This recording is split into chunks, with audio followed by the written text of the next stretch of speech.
All right, wave hello to our YouTube audience. Good morning, everybody.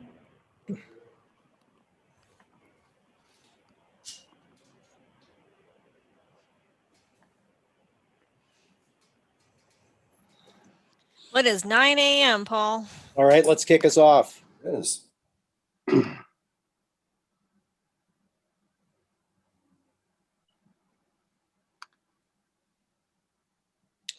Good morning, everyone, and welcome to 1 Million Cups Albuquerque. So we're caffeinating entrepreneurs nationwide every Wednesday morning at 9 a.m. and joining nearly 200 chapters of 1 Million Cups across the country, each meeting at 9 a.m. local time. So 1 Million Cups is sponsored by the Kauffman Foundation to foster connection, to allow people to make presentations, and to provide education for entrepreneurs. And our mission is to lower the barrier of access to education, resources, and connection for new and aspiring entrepreneurs. And if you want to start a company, you're starting a new company, it's really hard to know where to start.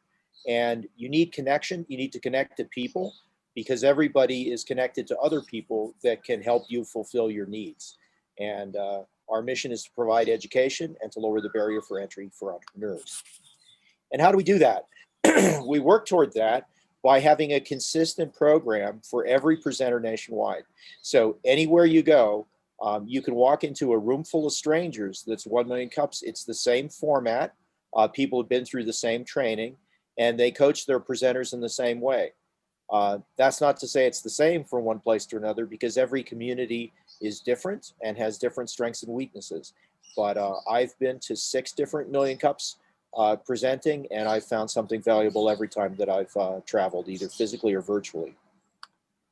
There are plenty of places to go in our region, but we're the only game in town in New Mexico. So lots of places in Texas and Oklahoma, Arkansas, and Louisiana. And I've also presented in Colorado and South Carolina. So there's plenty of places to make connections to local entrepreneurs and to see what those communities have to offer. And I encourage some of you to drop in some of those other places in a different time zone, so you can go actually twice in one day. So how does 1 Million Cups work?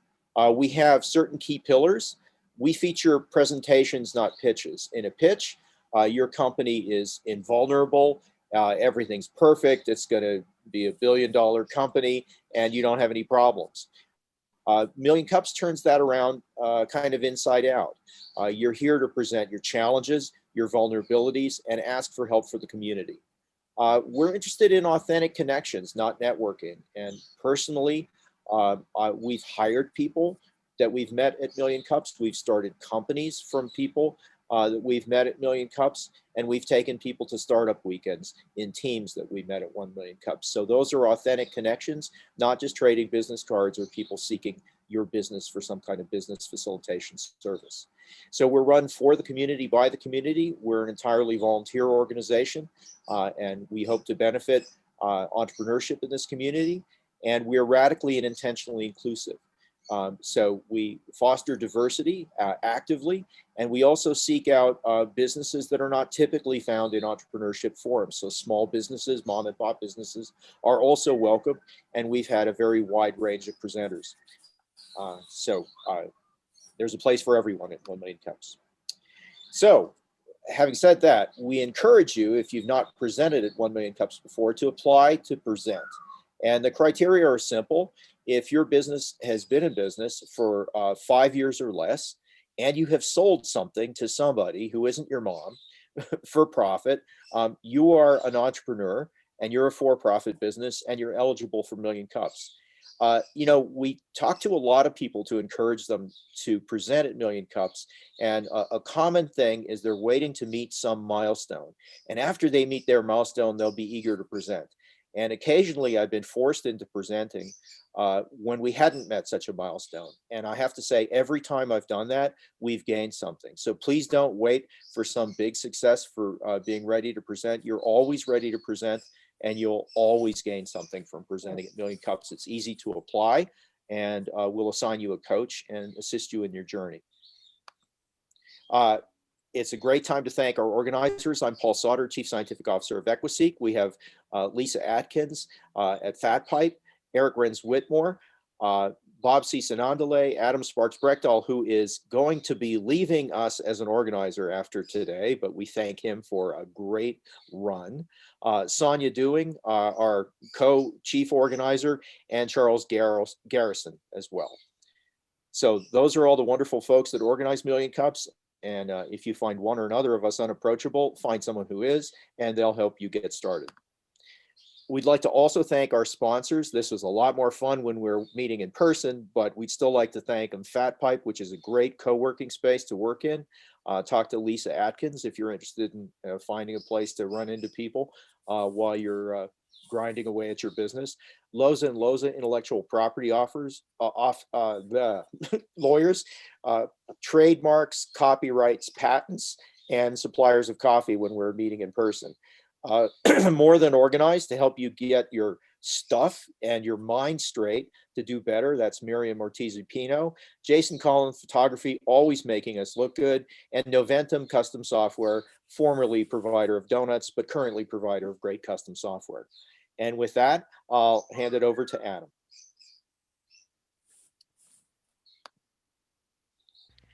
Good morning. So today we have not your average guy. His name's Paul Heft, and he does all sorts of things. He's excited about doing business and making people's homes great.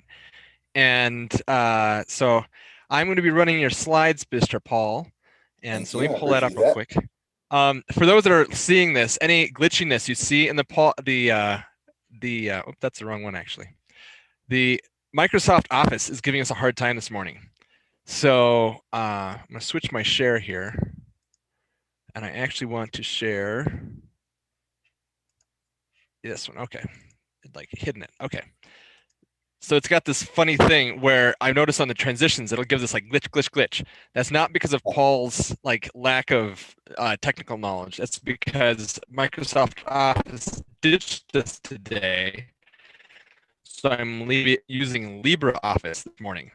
So with that, go for it, Paul. Hey, we just make it work. That's kind of what I do in my life, So yeah, it's great to meet all of you. I have wanted to be here last week, but was chasing storms in Texas with all the freeze issues down there. Work a lot on houses and stuff like that. But here I am. So I'm excited to be here with you all and excited to meet more entrepreneurs here in Albuquerque because that's something I really need. I have really enjoyed Fat Pipe. It's been a key factor for me in launching. I've been in business for almost 2 years now. So yeah, but let's get going here. So wanted to talk just a little bit about my own journey, how I ended up as an entrepreneur. I was actually a missionary working in the nonprofit sector for 11 years is what I've written down. A little longer than that, really. But my wife and I, we really enjoyed linguistics and different things like that back in our early 20s. And we got involved with an organization that took us to Africa.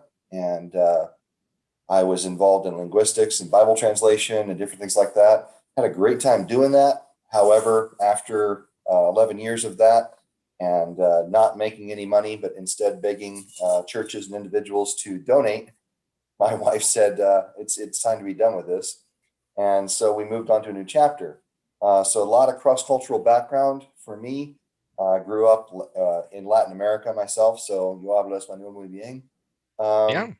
And yeah, so the diversity of all that, we ended up moving out here to New Mexico. I spent a brief time working for Presbyterian in healthcare administration.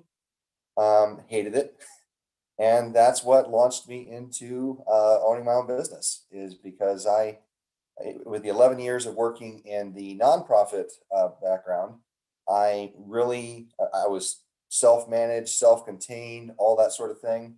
And as I moved into a profit sector, I just found myself so frustrated working within a context of a Presbyterian.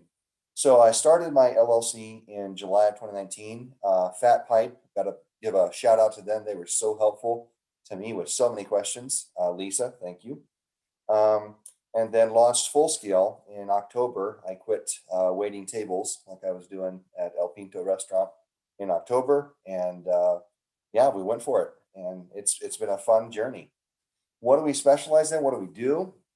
Honestly, my ideal customer is those people who have something at their house or even business where they've been told by different contractors, no, we can't do that, and I come in and I say, well, we can do that. It's just going to take this or this or this, and they need to know that it's going to cost a little something. I find a lot of my clients end up being either single women or older women, people who don't have I don't mean to be sexist in any way, but don't have a dad or don't have a husband to fix whatever thing. And I call myself, like I say, there are general industry expertise. I can't call myself a general contractor because that requires 7 years of documented paid experience within the state of New Mexico. But I certainly do know a lot about houses, and I'll call myself a project manager or a general practitioner. And so that's what I found a real good niche within the Rio Rancho area of working with homeowners who have different issues at homes, and often it grows into something bigger than that. It grows into questions of how do I fix this issue or that issue. And so I really am enjoying what I'm doing in helping homeowners primarily, although some property managers as well, in solving the issues that they can't seem to solve. I just signed a contract yesterday with Olive Garden. Actually, they actually need a general handyman for each of their facilities, and so there's a lot of things I really enjoy doing. I think I've got a few photos here that are coming up of before and afters. So this is a swamp cooler that we had to take out, and you can see it looked afterward. The homeowner decided that he wanted to texture it and paint it. Turned out great. Next one here is if LibreOffice will work out. Do a lot of work on drywall. This was a damage to a roof that we ended up patching and making it look like it never ever happened. And then the last one here is one I'm pretty proud of. I've got an even newer updated photo of this. This is a huge kitchen remodel we did in High Resort, where we put in some really high-end countertops, and they are super happy with the product there. But enough about what I do. I want to move on to how you can help, or what I need and what I'm looking for. I am new to the entrepreneurial community, and I'm also new to New Mexico. And so the number one thing I have found within Fat Pipe that has helped me is just a community of people who I can turn to say, hey, I'm looking for this, I'm looking for that. Do you know anyone who can do that? Just yesterday, I had to fire a guy. I know all of you have fired people before. So I'm looking for HR help. I'm looking for help in just various disciplines, as I list out there: an accountant, attorney, bookkeeping, QuickBooks. I find so unintuitive, even though their name is Intuit. And I would love to meet more people, whether I pay them or not, to just help me figure out how do I sort out all these receipts and try and figure out how much money I've made or lost. So that's the number one thing for me. Of course, you know, if anyone knows anybody who needs help around houses, I'm cool about that. But I'm completely down, Paul, with what you were saying. I am about in how I'm coming to 1 million cups. For me, the number one thing is I just want to meet friends, meet people who are doing different things in other industries who I can learn from and get more settled as an entrepreneur here in Albuquerque or Rio Rancho. So there you go. Adam, I appreciate the review that you're giving. You're emphasizing a second time all of my points there.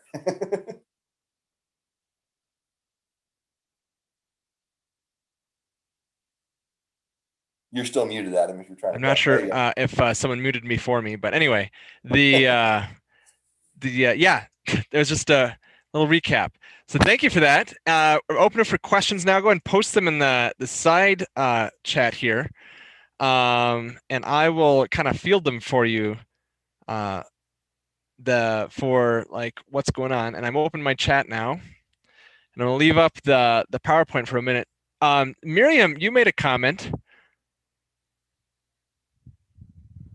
Yeah, hi. Hi, Miriam. I'm a professional organizer too, and there's several of us in town that have a shared resource list, and we have a very hard time keeping a handyman type person on there. Is that something you would be interested in us sharing your details about? Yeah, totally, Miriam. You know, I find the role of a handyman, many homeowners have one, and they're typically an older person, and then they get stage 4 cancer, or they move to North Carolina, and they're having a hard time finding that. And so, yes, that's definitely something that I would love to fill for friends of yours or clients, looking to build more of a staff to be able to do that. But yes, Miriam, absolutely. Okay, good. We have lots of like small projects like, oh, we need one more shelf here, or, oh, we need to rehang that door or take that door off. I'm terrible with tools myself. So Okay. Adam does most of his own stuff, but I can't. Carrie, I see that you've mentioned something about HR questions. I'd love to talk with you about that offline sometime. Yeah, that sounds great. That's cool. So it looks like a pretty silent crowd there at the moment, if anyone has any questions. But Paul, you Alan also has some comments. Oh, someone just popped in. No, Alan, he was up above, but he has some comments. Oh, sorry about that, Alan. Alan, you have a comment then somewhere. Yeah, Paul, I was taken with your client list of single women particularly women who don't have a man in their life. I'd like to present you with maybe the possibility that you widen that Okay. prospective client. So, for instance, when I was married, my wife was much more handy than I was. I could do some things, but she was much better at it, and probably my attitude could be described. I once had a friend who seriously injured his hand retiling his bathroom, and I told him that I never ever injured myself writing a check. And that was my approach to getting things fixed around the house was I would just rather write the check than screw things up because I knew that I couldn't do them well. So just because the male of the species is supposed to be the hunter-gatherer and fixer-upper of all things of the home, that ain't necessarily true. No, Now, that's true. Yeah, not all of my clients are older females. I'm just saying that tends to be a very stereotypical client of mine. Yeah, we just may not admit to it as readily There we go. as a woman would, but I would really keep my mind wider open about who the potential customers are. Okay, good point. Thanks, Alan. So Carrie mentions there's not much to talk about public when you've got terminations and stuff. Did you want to say anything about that, Carrie, real quick? Oh, gosh, not sure if I have a ton to say about, again, involuntary terminations in particular, just anything sensitive. Usually you're not going to want to talk about in front of the whole audience for numerous reasons. And Paul, we can talk more offline, but again, I would love to hear beyond those sorts of particularly sensitive situations, if there are, or what kinds of HR questions you're coming up against, or what kinds of things you're like, ooh, am I doing this like right with my employees, or is there a better way to be doing this? Oh, Carrie, yeah, we need to talk. I'll look forward to your call. That's great. All right, so David, Gibson, you had a question. Yes. So David, I work- before you tell us who you are and what your business is or what your affiliation is, and then go into the question. Okay. I am a volunteer coordinator with the city of Albuquerque mayor's office. I work with the Office of Civic Engagement, and I recruit volunteers for the city. And I just wanted to know, are you using volunteers or do you use volunteers? Are you asking me that, David? Yes. No, I don't currently work with any volunteers. We have done a few nonprofit jobs connected to a nonprofit called Heroes Walk Among Us, but that has been the nonprofit coordinating that, and then my employees get paid by the nonprofit. But so far, no, I've not done anything. Okay. All right. Thank you. Yeah, you're welcome. Thanks. And great question. And then Kenneth, you had a question when you come on. There we are. Good morning. Good morning. My honeydew list far exceeds my availability. But I have one question. When we were taking care of my mother-in-law, someone come in to take care of her, and they basically took quite a few items from the house. Are you bonded or are you insured? Yes, I am insured. Bonding, as I have investigated that question, more ties into when you are a general contractor or a licensed contractor with the state. So I have not been able to achieve that yet. But no, you bring up a big issue, Ken. I have yet to run into that, thankfully. However, I know I probably will at some point. In my training for all of my employees, I tell them that pretend that you are being recorded. Please, never comment on photos or things in a home. In today's world, thankfully, I don't have to. That doesn't seem outlandish to tell them you might be being recorded, because you probably are in today's world of cameras and different things like that.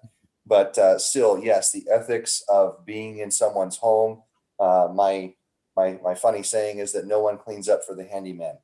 So I end up in bathrooms and closets and places like that normally no one would welcome the guest into their home. And that is a big issue.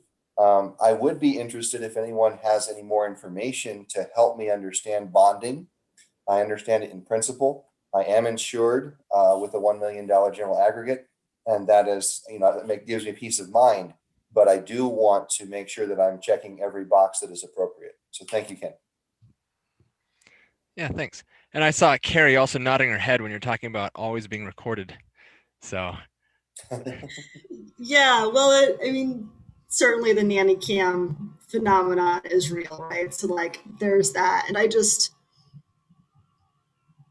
as invasive as that can kind of feel, oh, you might be being recorded, I think that assumption that assume that you have an audience, assume that what you're doing would be public knowledge, is a great way to operate in that kind of setting. And Paul, it sounds like you are being really thoughtful about just establishing norms with your employees, hey, be respectful of the space that you're in, be thoughtful and gentle with our clients, and know that there's some vulnerability there with having strangers in your home in that way. And like you said, and in the not public facing parts of somebody's home.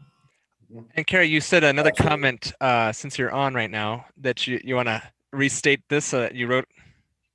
Oh, yeah. Just with the terminations question, again, apologies everybody for the vagueness. I know that's very underwhelming for everybody else. But objective documentation is always going to be your friend, not just the I don't know, they just weren't really a fit. That's not great as a reason for a termination, but something like they were consistently late, or they yelled at a client and approached within 2 feet while yelling at that client or a coworker, those kinds of very clear, objective no emotion, no personal subjectivity that goes into it, just a clear description of the behaviors that were the reason that somebody did not work out and that you let them go. That's going to be what you absolutely want to have in involuntary terminations and firing kinds of situations. Thanks for that. Yeah. I just saw Michael McDonald posted a question, how am I marketing? I'd be happy to launch on that. I have tried several different things. I do not have an SEO yet. I am talking to Thrive about that potentially. Be interested in thoughts on that company. They seem reasonable, but I still don't know if I want to spend that kind of money. But how I'm marketing myself is basically primarily through Google My Business. Google, I've always been a Gmail user, and the My Business component has been really helpful for a reasonable price. Also through Facebook for Business. And those are my primary two ones. I'll throw it out there, the things that have not worked. Yelp has been very much a bait and switch experience where they say, pay us $100 and then we'll charge you 500. So I don't do anything with Yelp. And then also, what's Home Advisor? Home Advisor, I have found amongst the construction community is a horrible marketing company. They sell you leads, and 8 out of 10 are horrible, or non-existent, are made up and they're phony. But yeah, so for me, Google My Business, and then Facebook for Business has been really helpful.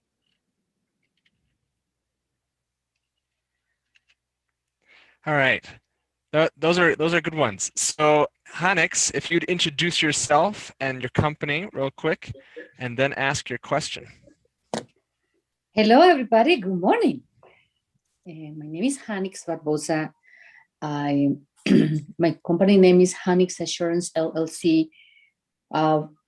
My company has to do with a lot of stuff, like tell people to retire, tax-free retirement, and also help small business owners with the employee benefits. I'm helping to create a good environment that to retain valuable employees. So my question is, in terms of HR, do you have your HR department already set up? How many employees do you have, and what benefits do you offer to your employees?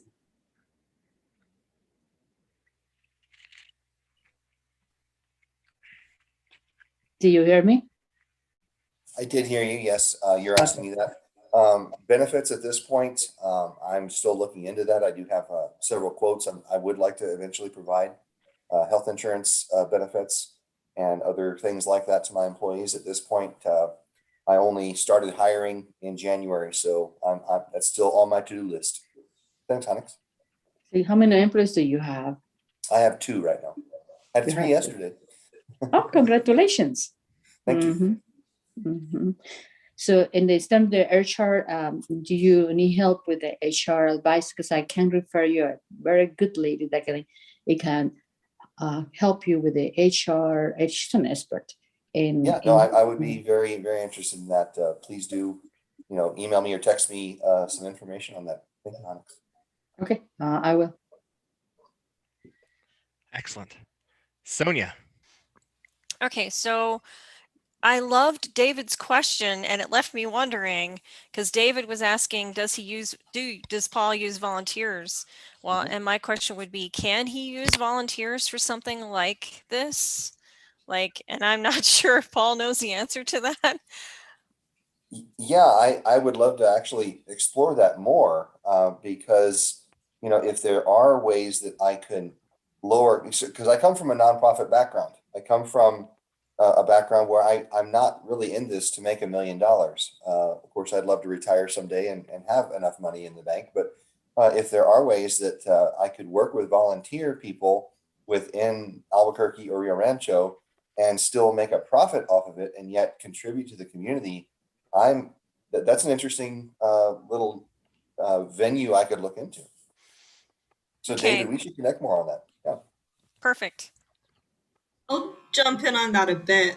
So as a for-profit company, you really shouldn't be working with volunteers without that nonprofit designation. I mean, otherwise you've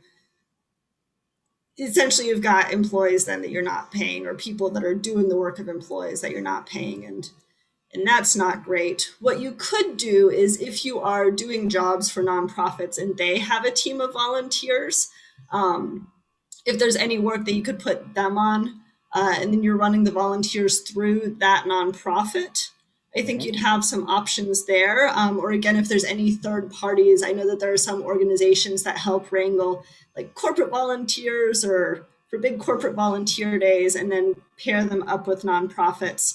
Again, if you could get some partnerships going there, I think that those would be some options, but you're not going to want to try to manage and coordinate volunteers directly through your own business. Yeah, that's a good point. Thanks, Carrie. Yeah. That's cool.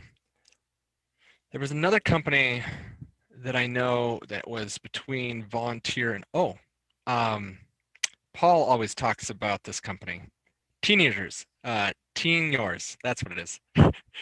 Teen Yours had a similar thing where they had a nonprofit and a for-profit wing, and I don't know how that's working out entirely, but they're definitely successful. They pay their students who work. So they created a nonprofit so that they could get grants.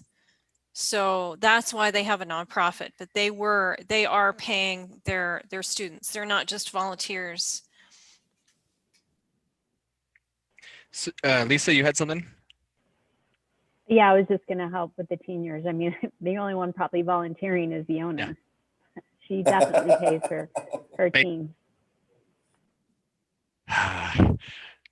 We give her a hard time about that.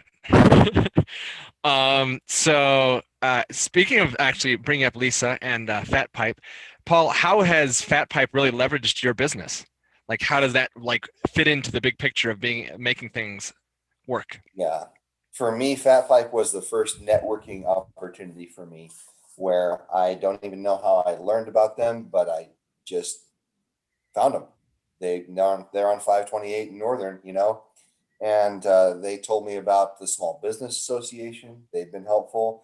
They told me about different workshops that have been offered within Albuquerque and Rio Rancho, and those have been tremendous. That's how I found my accountant.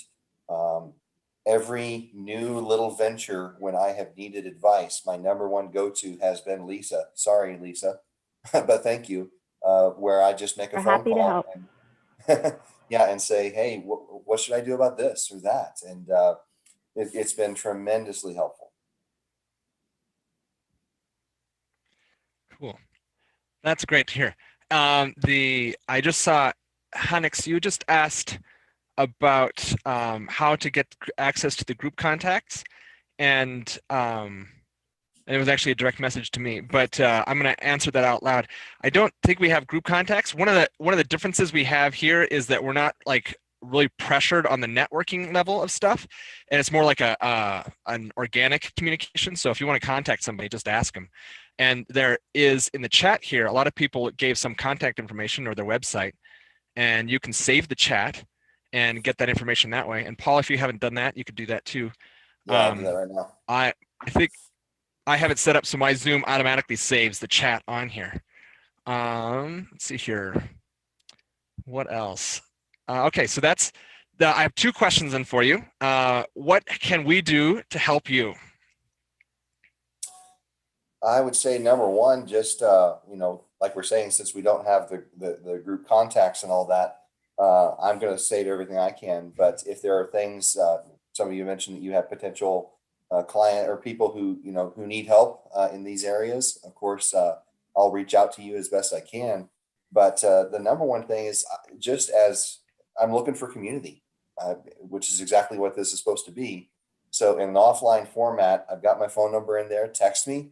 I would love to hang out, grab a cup of coffee or a different beverage anytime. I would love to meet more people within Albuquerque and Rio Rancho that are doing entrepreneurial things. Obviously I'm not looking for more people within my own sector because I have those. I've got people I can sub out to all the time. But what I'm more looking for is those owners in other completely unrelated disciplines that I can learn from, that I can share with you what I'm struggling with in QuickBooks or whatever, you know. And yeah, that's the number one thing for me.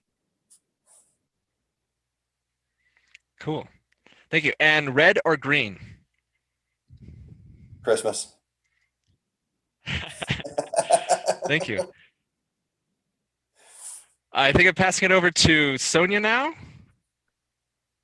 That is correct. So And awesome. Sonia, Thank you, Paul and Adam. can I remind you to have some people introduce themselves, because we didn't do that at the kickoff. Heck no. Oh, of course you yes. can. Sure, let's do that real quick. Okay, so do we have 3 people who we haven't seen in a while or who are new who would like to introduce themselves?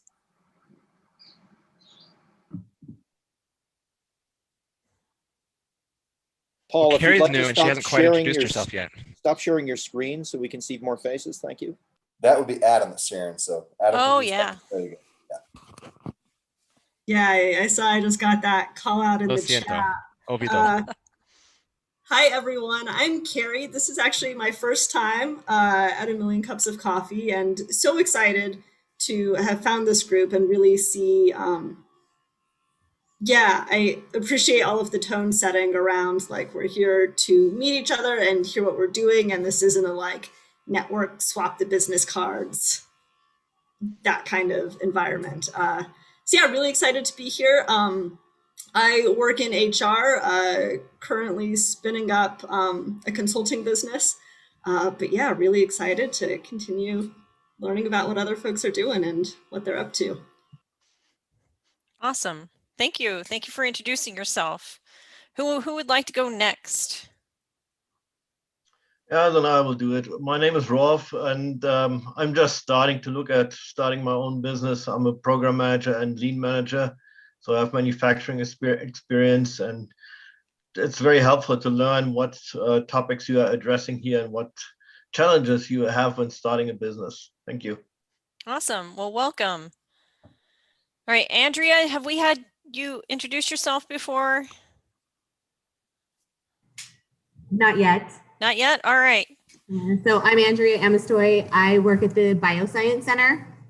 So I kind of am the administrative person here.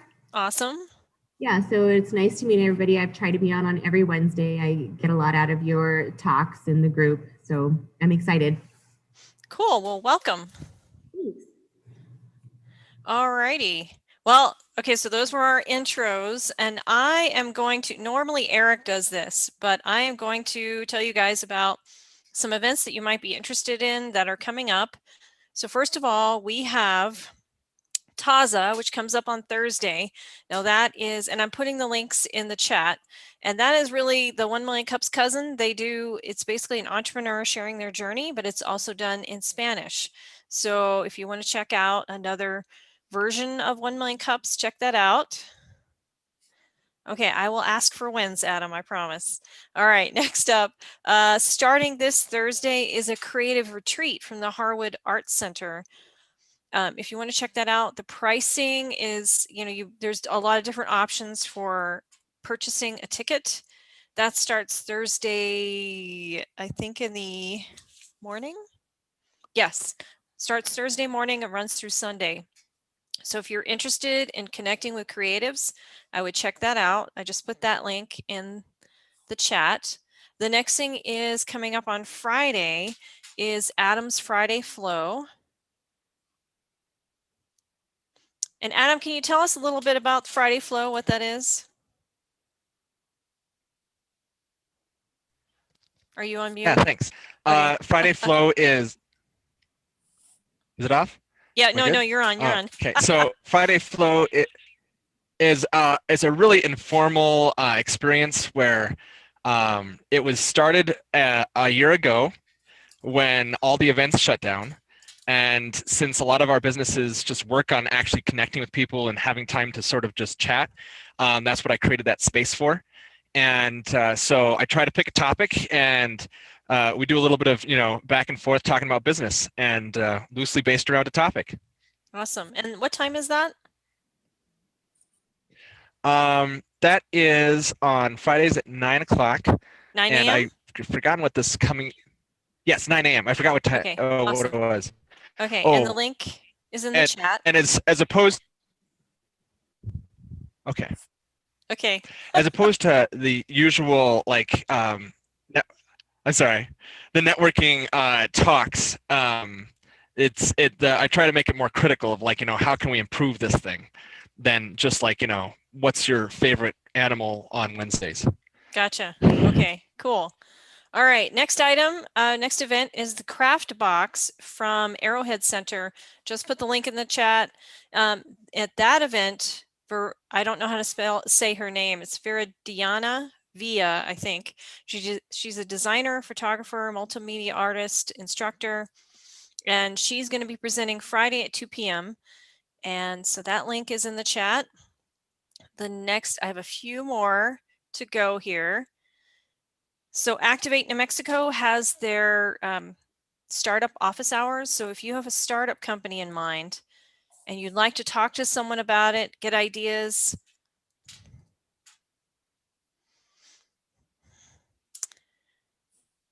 there is the link to the Eventbrite for Activate New Mexico.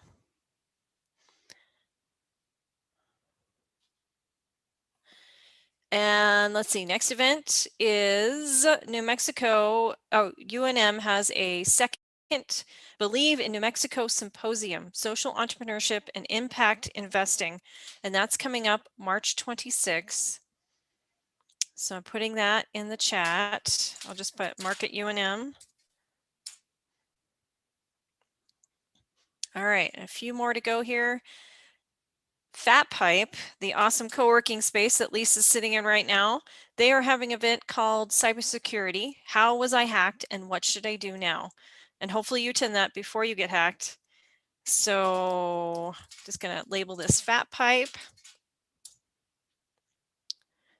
And that's coming up on the 31st. So if you want to get on that, make sure to sign up. Then we have Kick-Ass Entrepreneurs, which is out of Santa Fe. Some really great events where you get to hear from entrepreneurs. That is coming up April 1st. So I'm posting that in here. All right, and last event. So for those of you who may not know, Carlos Contreras has started a new company where he is helping artists sell their art through online auctions. And his next online auction is April 4th.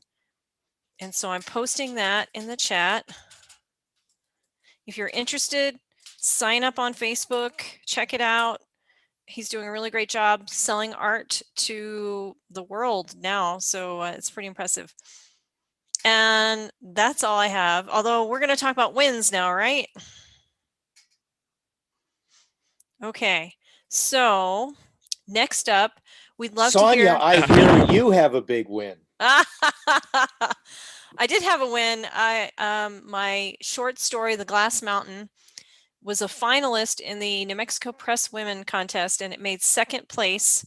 And so, and I don't know if I told you guys too, I'm also have become a best-selling author on Amazon. So yes, those are my wins. Congratulations.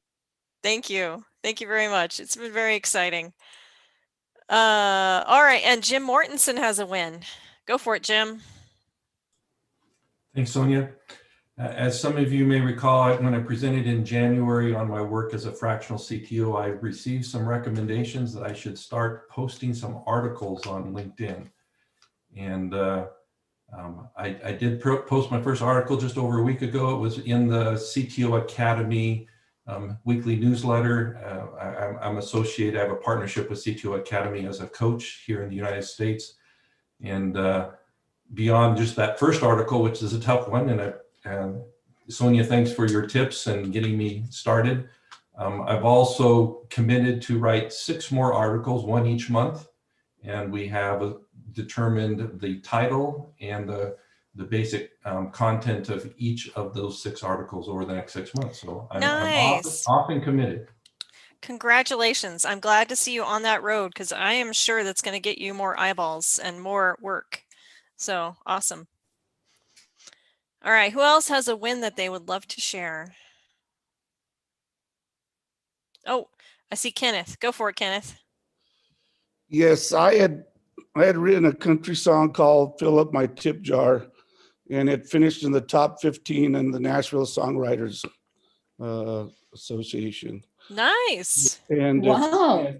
it's been recorded by Mike Lusk. So if you put "Fill Up My Tip Jar," Mike Lusk, you'll it's on YouTube, the song. So I'm looking to retire and become a songwriter again. It's what I started many years ago when I left New Mexico. I thought I was going to be a songwriter. So very cool. Congratulations. Thank you. And Kenneth, I'd like to point out that with autonomous vehicles just coming around, there are going to be a lot of unemployed truck drivers. So I think the demand for songwriters is going to really go up. It's funny because I mentioned a truck driver in my song. I covered them all. I covered truck drivers, unemployed musicians. Just if you go to YouTube, you can hear the song. Awesome. Thank you, Kenneth. So I have an ask, if that's okay, Sonia. Well, make it quick. I'm doing some research with a professor at the University of New Mexico on sterilization units. And if anybody's in the medical field and works with sterilization units, I'd love to have a chat with you just to get some information about the technology, how you use it, what you think about it, and what you think can be improved on. So get in contact with me if you work in the medical sterilization area. Cool. And so we have 2 rooms as far as I know so far today. We have COVID with Paul Sauter, who's our COVID expert. And we have a room to talk with our presenter, Paul. So there's 2 Paul rooms today. We actually have a third now. Oh, what's the third room? Eric Renz Whitmore is going to host promoting and connecting with New Mexico businesses. So if that interests you, let me know.